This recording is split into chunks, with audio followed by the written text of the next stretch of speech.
So this is a picture of the international shipping dock for the SimCity game where goods come in and leave.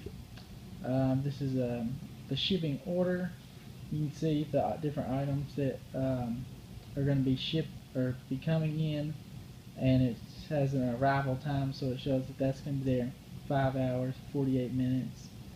And so that was one cool things about the game. You got to see how shipping works internationally, and then so that it kind of ties along with the point of that the book makes about globalization. And basically, with globalization, it can be bad or good for small communities. Good if the business can locate in rural areas and benefit from selling to people all over the world.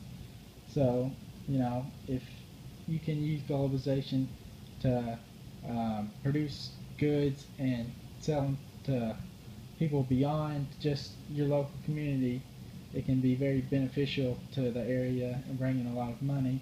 But it can be bad when highly globalized businesses like Walmart can run local shops out of business by outsourcing production to other countries for cheaper labor. This was the roadway demands for the game. So you can see, like, this shows you how heavy the traffic is for certain areas. So the yellow area means the traffic in that spot is starting to get heavy. So I might, put in some extra lanes or something to help that out a little bit. This is just a factory. These are the different products that I was producing on the game, and it shows how long at the bottom what I was producing and how long it takes to make each of those. And then this is just an example of me using some of the goods, and like, for example, here's steel that were produced in the factories to upgrade buildings in the local community, such as this local residence. This is just the storage capacity. Shows a list of all the things. So I've got the city storage, and at this point it was maxed out. Here's another just view of the different traffic flow over the city, showing which areas are heavily trafficked. This is the beach, which we talked about tourism over in Bardstown, and this is a heavy tourism attraction for my city because you got that beachfront property that's going to bring in a lot of non-locals to the area. And then school system. This is a picture of the school that I built in the city along with the Department of Education. And then here's a picture of St. Catherine College, which is our school, and then ECTC. So two of the schools that we got to visit and set in on meetings and look at the future that they have for the area. And then here's some facts from the book about rural schools. It says rural schools make up 55% of the nation's school districts, while cities make up just 6%.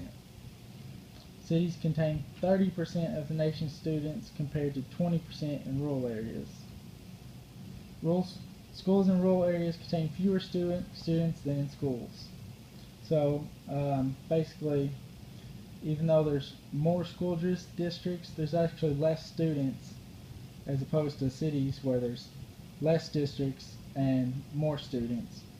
So I think rural schools, an advantage is they get more individual attention, but then a disadvantage is less funding and access to the latest technologies because they don't have the funds to support that.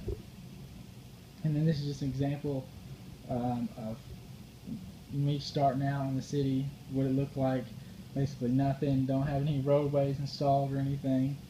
So this is the early stages of SimCity. And then this was kind of towards my finished product of the city. Everything kind of shooting up, big roadway systems everywhere. So that just shows a little bit of the progress that I made on the game SimCity. And then another concept from the book that goes along with this is urbanization. So in 2008, for the first time in human history, more than half the world's population lived in urban areas. And urbanization is simply that the urban population growth is actually more than the rural population growth. So this is the first time that this has happened in 2008. So that's a big deal moving forward. And then